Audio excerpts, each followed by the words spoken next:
অনেক স্বামীরা আছে যে তাদের বউকে মানুষ বলে মনে করে না, এমনকি লোকের সামনেও ইজ্জত তাকে হানি করে, কোনো এরকমই হয়। তার জন্য কি করবে, আমি এই টোটকাটা বলছি, এটা করলে অত্যন্ত ভালো ফল সেই সব মহিলারা লাভ করবেন।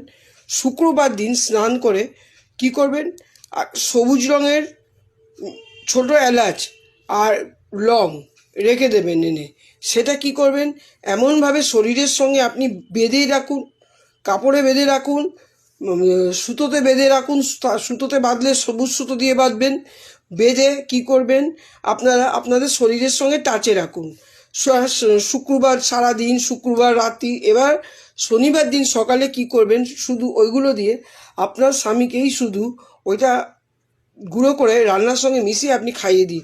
দেখবেন এই সব যে ঘটনাগুলো ঘটছিল, আপনাকে যে অবহেলা করে, অবহেলা করে, মানে আপনাকে পছন্দ করে না, এই সব জিনিস থেকে আপনি মুক্ত হয়ে যাবেন এবং আপনার স্বামী অত্যন্ত ভালো হবে এবং আপনার সংসারটাও অত্যন্ত সুখের হবে। এই টোটকাটা হচ্ছে অতি প্রাচীন একটা টোটকা।